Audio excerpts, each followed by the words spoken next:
திங்களணி சடைப்பெருமான் பூசையாற்றி திருமதுரம் கடந்திட முன் நின்றான் ஜாவன். தங்கு கடற்புவி வரைப்பின் நெடியோனாதி சகலருக்கும் ஊறு தவிர்க்கின்றான் ஜாவன். அங்கவன் மெச்சரித மொழிபெயர்ப்ப வேண்டி அவனடியே சரணாக அடுத்துடேற்கு மங்களசின் மயமதுர தமிழ் செம்பாடல் வாரிமட மடையுடுத்து வளருமன்றே. இவ்வாறு விநாயகமூர்த்தியானவர் கஜானராக திரு அவதாரம் செய்தருடைய தினம் ஆவணி மாதம் பூர்வபட்சம் சதுர்த்தி ஆதலால் அச்சதுர்த்தி தினத்தில் விநாயகரை பூஜை செய்பவர்கள் பெறக்கூடிய நற்பலன்களை அளவிட்டு கூறவே முடியாது. மேலும் அந்த ஆவணி மாத சதுர்த்தியானது சிவபெருமானை பூஜித்த நாள் என்பதாலும் விநாயகப் பெருமான் திரு அவதாரம் செய்த மேன்மையுடையது என்பதாலும் அது வருஷந்தோறும் அவரை பூஜிப்பதற்கு முக்கியமான நாளாக இருக்கிறது. இவ்வாறு கைலாயத்தில் கஜானனர் வளர்ந்து வரும்போது ஒரு நாள் கலகப்பிரியரான நாரத முனிவர் பூலோகத்தை அடைந்து சிந்தூரனின் அரண்மனைக்கு சென்றார். அவரை சிந்தூரன் முகமலர்ச்சியுடன் வரவேற்று உபசரித்து ஆசனத்தில் அமரச் செய்தான். சிந்தூரா, உனக்கு சமதியான தீர பாக்கியசாலிகள் மூலகத்திலும் இல்லை என்றார். நாரதர் விஷம புன்சிரிப்போடு இவ்வாறு கூறினார். அதை கேட்டதும் சிந்தூரனுக்கு பெருமை பிடிபடவில்லை. அவன் அம்முனிவரை நோக்கி, மகர்ஷியே, நீரோ திருலோக சஞ்சாரி, நீர் சென்ற இடங்களில் எங்காவது அதிசயம் ஏதாவது பார்த்திருந்தால் அதை எனக்கு தெரிவிக்க வேண்டும் என்றான். சிந்தூரா, கைலாயத்தில் உமாதேவியாரின் கருப்பத்தில் தலையில்லாமலே அழகான ஆண் குழந்தை ஒன்று பிறந்திருக்கிறது. அதற்கு முன்னரே பரமசிவன் ஒரு யானையின் தலையை பத்திரமாக எடுத்து வைத்திருந்தார். அந்த யானையின் தலையை அக்குழந்தையானது தன் தாயின் மனம் வருத்தம் மாறும்படி தானே பரவடைத்து தன் உடலில் ஒட்டி கொண்டு விட்டது. அது மட்டுமல்ல, அந்த அதிசய குழந்தை உன்னதமான ஞானமும் பெரும் பராக்கிரமும் கொண்டதாக தோன்றுகிறது. அதற்கு சமதியான யாரும் இருக்க மாட்டார்கள் என்றே நினைக்கவும் தோன்றுகிறது. ஆனால் எக்காரணத்தை கொண்டும் அக்குழந்தை தலையில்லாமல் பிறந்திருக்கிறதோ, எதனால் அது யானை முகத்தை தன் உடலில் பொருத்தி கொண்டிருக்கிறதோ அதை ஒருவரும் அறியார் என்று கூறினார் நாரத முனிவர் நயமாக. முன்பு கேட்ட அசரீரிய வாக்குப்படி யானை முகத்தையுடைய அக்குழந்தையை தனக்கு பரமசத்ரு என்பதை உணர்ந்து கொண்ட சிந்தூரன் மிகவும் மனம் பதப்பதைத்து அந்த யானை தலையுடைய எப்படியாவது தான் கொன்றே ஆக வேண்டும், கொல்லாமல் விட்டுவிட்டால் அவனால் எனக்கு அழிவுதோடு நேரிடுவது நிச்சயம் என்றே கைலாயம் சென்று போக வறுமையை 8 திசைகளிலும் நிலைநாட்டப் போகின்றேன் என்று ஆவேசத்தோடு முடிந்தான். அதை கேட்டது நாரதர் விஷயமாக சிந்தித்து முகமலர்ச்சியோடு புன்சிரிப்பு பூத்தார். அதை பார்த்து சிந்தூரனும் முகமலர்ச்சி காட்டி மமதியோடு குதித்தெழுந்தான். அவனை நாரதர் புன்முறுவலோடையே நோக்கி, மகா பராக்கிரமசாலியே, உனக்கு இனிமையானவற்றை சொல்லவே நான் இங்கே வந்தேன். நீயோ பிரம்மாவின் கொட்டாபியிலிருந்து பிறந்த புத்திரன்.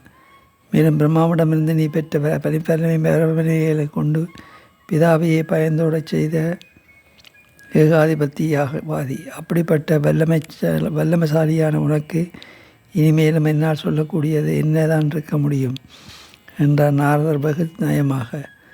இவ்வாறாக சிந்தூரனின் மனதில் பகை உணர்ச்சியையும் அகம்பாவ வரியையும் தூண்டிவிட்டு நாரத முனிவர் கைலாயத்திற்கு சென்று உமாதேவியாரை சந்தித்து, ஜெகன் மாதாவே, உங்கள் அருமை புதல்வனை கொல்ல சிந்தூரன் புறப்பட்டு வந்திருக்கிறான் என்று சொல்லிவிட்டு போனார்.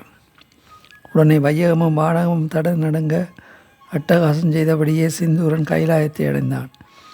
எனக்கு விரோதியாக யாரோ ஒருவன் இங்கே உழைத்து வருகிறானாமே, எங்கே அவன் என் முன்னே வரட்டும், யானமும் படைத்த அவனை இப்போதே ஒன்றொழித்து விடுகிறேன் என்று சிந்தூரன் சகரிச்சித்தான். கஜானர் அவன் முன் தோன்றி, அடே துஷ்டனி, உன்னை அழிக்கக்கூடிய மகாவீரன் நான் தான். என்னையும் மும்மூர்த்திகள் முதலான தேவர்களைப் போல் சாதாரணமாக நினைத்து விடாதே. நான் விரும்பினால் உன்னை இப்போதே கொன்று விடுவேன். அதை நீ பார்க்கத்தான் போகிறாய் என்றார். அதை கேட்டதும் சிந்தூரன் நகைத்தபடியே, சின்னஞ்சிறு புள்ளியான நீயா என்னை அழிக்கப் போகிறாய்? ஐயோ, அது அற்புதமான பேரழகை படத்திற்கு முன்னை பார்த்தால் உன்னை கொல்லவும் எனக்கு மனம் வரவில்லையே. பால்மணம் மாறாத அக்குழந்தையை நீ உன் அம்மாவின் மடியிலேறி தாய்ப்பால் அருந்துவிட்டு முற்றத்தில் போய் விளையாடி கொண்டிரு என்று ஏளனமாக கூறினான். சிந்தூராயின் சக்தியை உணராமல் நீ இவ்வாறு அவமதித்து பேசுகிறாய். நான் சிறு குழந்தையாக இருக்கிறேன் என்பதற்காக என்னை ஏளனமாக கருதிவிடாதே.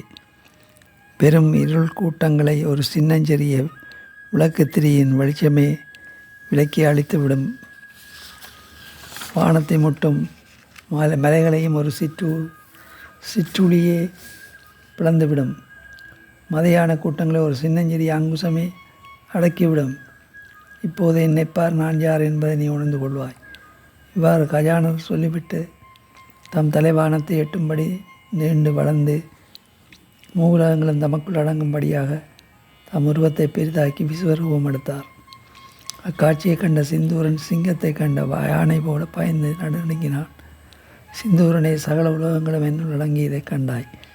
அவைகள் மீண்டும் வெளிப்படுத்துகிறேன், அதையும் பார் என்று கூறிய கஜானர் தமது முகத்திலிருந்து செந்தன்மை பூண்ட அந்தனரையும், தோள்களிலிருந்து அரசரையும், முழங்காலிலிருந்து வணிகரையும், பாதத்திலிருந்து 4ஆம் வகுப்பினரையும், கண்களிலிருந்து சூரியனையும், இதயத்திலிருந்து சந்திரனையும், மூக்கிலிருந்து அக்னியையும், கொப்பூலிலிருந்து ஆகாயத்தையும், திருமுடியிலிருந்து விண்ணுலகத்தையும், திருவடிகளிலிருந்து மண்ணுலகத்தையும், செவியிலிருந்து திக்குகளையும், ஏனைய திருவுருவங்களிலிருந்து கடல்கள், மலைகள், நதிகள் முதலிய எல்லாவற்றையும் உண்டாக்கி அவனை பார்த்து சிரித்தார்.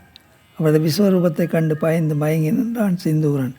அவனை கஜானர் தம்முடைய நீண்ட தும்பிக்கையால் வாரி எடுத்து நசுக்கி தமது மத்தகத்தில் மகிழ்வோடு பூசிக்கொண்டார். திக்கட்டும் பரிமளிக்கும் சிந்தூரனின் உடல் விநாயகமூர்த்தியின் மத்தகத்தில் சார்ந்தாகிவிட்டது. அவன் உயிரோ அவருடைய திருவடிகளை அடைந்து பேரானந்த நிலை பெற்றது. உடனே வான்வெளியில் 50 கருவிகளும் முழங்கின. தேவர்கள் பூமாரி பொழிந்தார்கள், கந்தர்வர்கள் கானம் பாடினார்கள், முனிவர்கள் வேதம் ஓதினார்கள். அதன் பிறகு அறிவுக்கடலான ஆனைமுக கடவுள் விஸ்வரூபத்தை விடுத்து பழையபடி குழந்தை உருவமாக காட்சியளித்தார். மும்மூர்த்திகளும் இந்திரன் முதலிய தேவர்கள் அவ்விடத்திற்கு வந்து விநாயகரை மிகுந்த பக்தியோடு பூஜித்தார்கள். இவ்வாறு யாவராலும் பூஜிக்கப்பெற்ற பிறகு கஜான மூர்த்தி மறைந்தருளினார். இந்த புண்ணிய கதையை கேட்ட கற்பவதிகள் மனக்கவலைகள் நீங்கி நல் மகவை பெற்றெடுப்பார்கள், மற்றவர்களும் நலம் பெறுவார்கள். திங்களணி சடப்பெருமான் பூசையாற்றி திருமதிலும் கடந்திர முன் நின்றான் யாவன். தங்கு கடற்புவி பரப்பின் நடியோனாதி சகலருக்கும் ஊறு தவிர்க்கின்றான் யாவன். அங்கவன்மை சரித மொழிபெயர்ப்ப வேண்டி அவனடியே சரணாக அடுத்துள்ளேற்கு மங்களசின் மயமதுர தமிழ் செம்பாடல் வாரி மடம் அடை உடுத்து வளரும் அன்றே.